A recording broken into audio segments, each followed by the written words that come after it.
Economics A level. Today's topic is cost. When we talk about cost, it means the amount of money spent in the cost of producing or in the cost of making sure that the product is being available for sale. That is cost. We have the fixed cost, we have the variable cost, we have the total cost, we have the average cost. But before we go into cost itself, there are the factors input that are used in the cost of producing goods and services as a factor of production. So these factors of production, they are always in the long run or in the short run. So we need to talk about the long run and the short run before we go in deep into cost. So we start with the long run, or the short run, sorry. The short run and the long run. Economists make a distinction between the short run and the long run. In the short run, producers have the problem that at least one of their factor inputs is fixed in supply.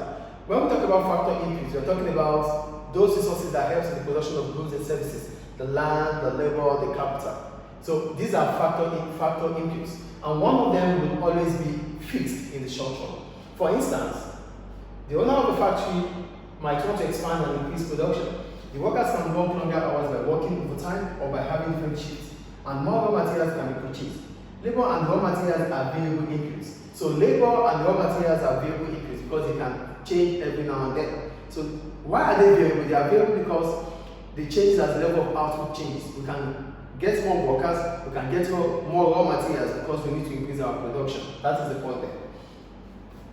But there is only a fixed amount of space on the factory floor and a fixed number of machines with which to work. So labor and raw materials are variable because we can get them at any point in time. But the issue about the short run is that capital that needs to be used, like machines that have to be used, is fixed. Or probably capital like the floor, the factory that has to be used, there is not enough space to accommodate these raw materials or these workers that have to work. As a result, labor capital becomes fixed. This is the short run.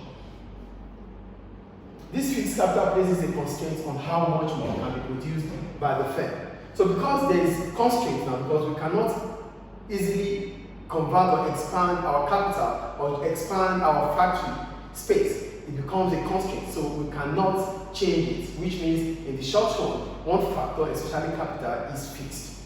Then in the long run, and also you have to put in mind that when we talk about the short run means it means that a firm cannot operate on a larger scale in the short run. Why? Because one of the factor input is fixed. That is in the short run. In the long run, all factor inputs are variable. A producer can vary the amount of land, labor, and capital if it so chooses. In the long run, the firm in the above example will move into a larger factory and buy more machines as well as employ more labor and use more raw materials.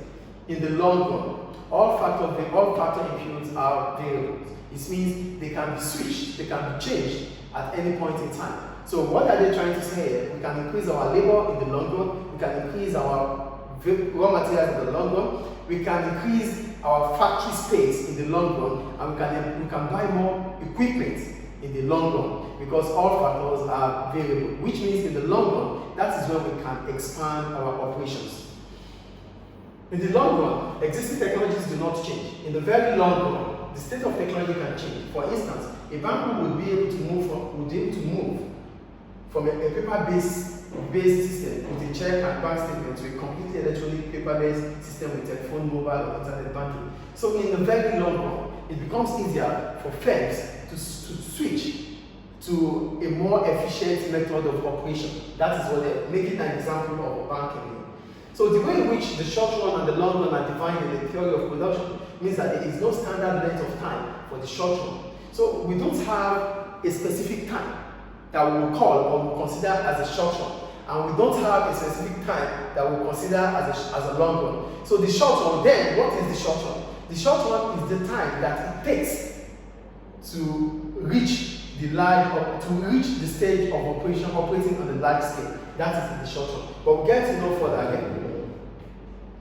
They said, it might take 5 years before a firm can expand. So the short run might last 5 years. So before then, they said, in the chemical industry, it might take 5 years before a firm can expand. So the short run might last 5 years. In an industry with a little or no permanent physical capital, the short run will be measured in months or even days. So the short run for a street seller who hires everything from the store to a van and keeps to no stock, maybe as short as 1 day.